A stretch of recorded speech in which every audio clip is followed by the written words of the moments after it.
presented about our materials before.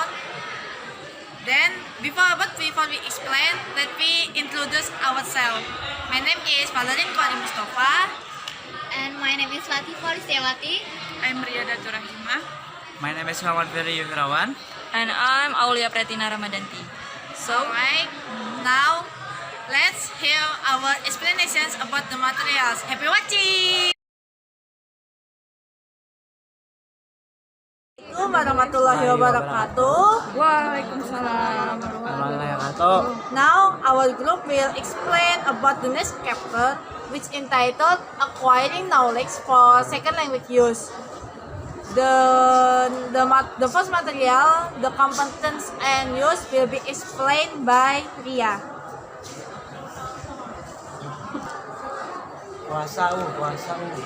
Okay, the first material is about competence and use. So, the first is communicative competence. What is the definition of communicative competence? Communicative competence is everything that speaker needs to know in order to communicate appropriately within a particular community. Communicative competence includes knowledge that speaker and listener have regarding the right language behavior and speech behavior, also about things that make effective language behavior related to communicative goal, or it can be called knowledge of cultures. Therefore, it includes linguistic competence. There is pragmatic competence.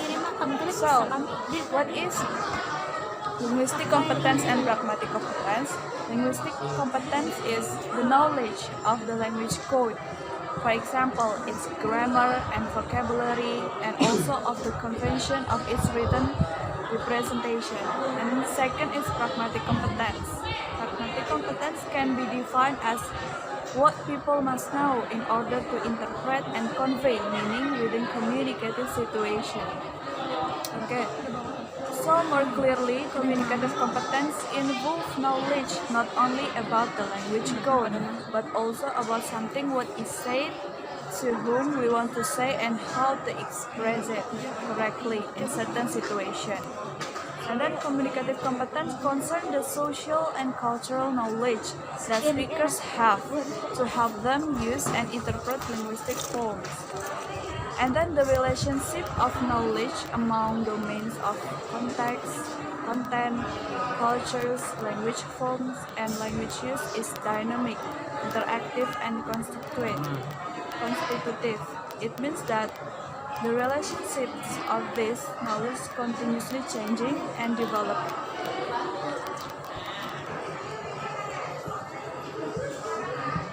Okay, and then the next is academic versus interpersonal competence. L1 competence ideally involves a broad repertoire of knowledge which people need to communicate appropriately for many purposes within their native language community. L2 competence is typically, perhaps unavoidably, much more restricted, especially when SLA takes place in a foreign language setting. And then the priorities for L2 use. Academic competence, the knowledge needed by L2 learners to learn about other subjects, scholarly research as a medium in a specific professional or occupational field. And then interpersonal competence, the knowledge needed by L2 learners primarily in face-to-face contact with other speakers. And then priorities for L2 activities. For the academic competence, the sequence is reading, listening, writing, and speaking. And for interpersonal competence, the sequence are listening, speaking, reading, and writing. And for the classification of activities involving language use in written mode, for receptive, reading, and for productive is writing. And for oral mode, the receptive is listening and the productive is speaking. And then for the next material will be delivered by the next person. So the next is components of language knowledge. So there are 5 components of language knowledge. There are vocabulary, morphology, phonology, syntax, and discourse. So I will explain about vocabulary and morphology. So vocabulary or lexicon is the most important level of second language knowledge for all learners to develop, whether they are aiming primarily for academic or interpersonal competence or for a broader scope of communicative competence that spans the two. And the core vocabulary in every language includes function words, a limited set of terms that carry primarily grammatical information. For example, in English, the most frequently used words include determiners, prepositions, conjunctions, pronouns, and auxiliary verbs. And then the next is morphology. Second language, as we know, morphology or word structures can be very important for vocabulary development as well as for achieving grammatical accuracy. And then grammatical accuracy in many languages requires knowledge of the word parts that carry meaning such as tense, aspect, and number, or it called inflection, morphology, or inflections. For example, ski, coming, and books. In morphology, one word can be one word plus the other. For example, ditambah suffixes or affixes can be have different meaning. For example, like book and then books. Book mean one book and books mean many books. So that's all for me. And then next material will be delivered by Eric. Okay, now I will present about the next material, which is phonology. The mastery of the second language sound system was considered by the first priority for teaching and learning during the middle of the 20th century.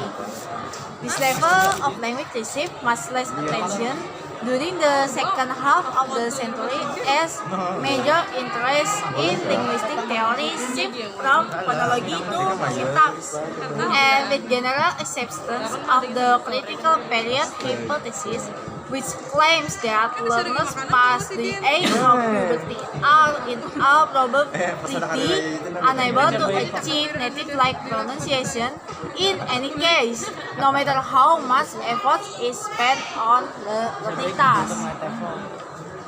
And then, as a component of academic competence, proficiency in phonological perception is required for listening if learners are studying other subjects through the medium of second language, and at least intelligible pronunciation is needed for speaking in most educational settings.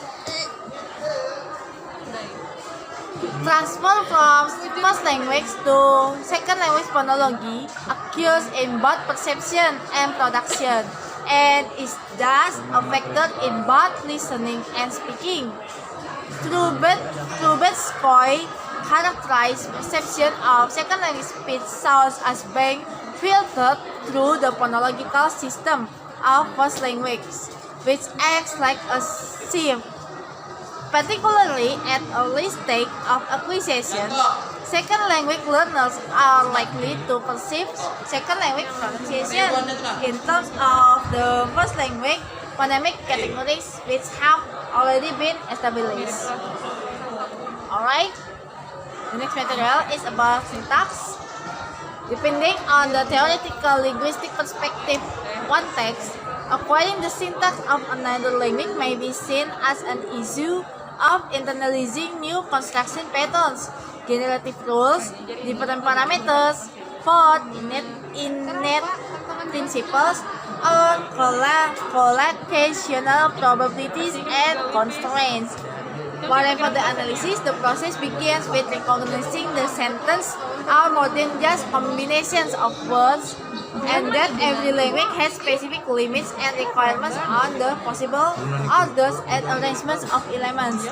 Constructive analysis helps us anticipate some of the problems and difficulties or lack thereof that we may face in trying to acquire another language. Our first step is realizing that certain aspects of language are universal, but how they are expressed may vary greatly. All languages have structures for making statements, asking questions, and denying assertions. Sentences in all languages consist of a subject and a predicate.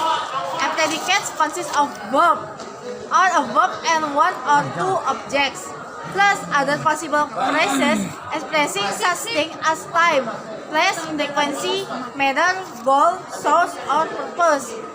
But the other elements on degree of flexibility in their order may differ radically. Using S for subject, P for verb, and O for object, linguistics classify language according to the typical order in which these components occur. Okay, the next material will be explained by Firdi. Okay, I will explain the last material, that is discourse analysis. Okay. Before that, we will discuss about the definition of discourse analysis itself. Okay, discourse defined as the language beyond of the sentence, and analysis of discourse is typically concerned with the study of the language and the text and conversation.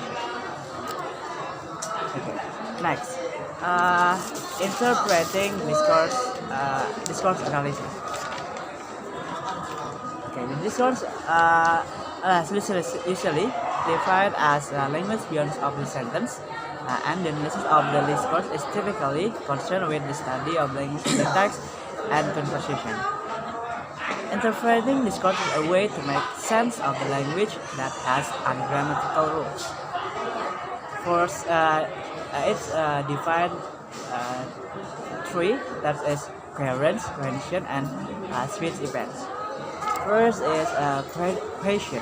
Question is the conversation connect to each other, but it doesn't make sense. For example, someone said, "I like boys with dark hair and brown eyes," and B people's answer, "My dog has brown eyes and long tail."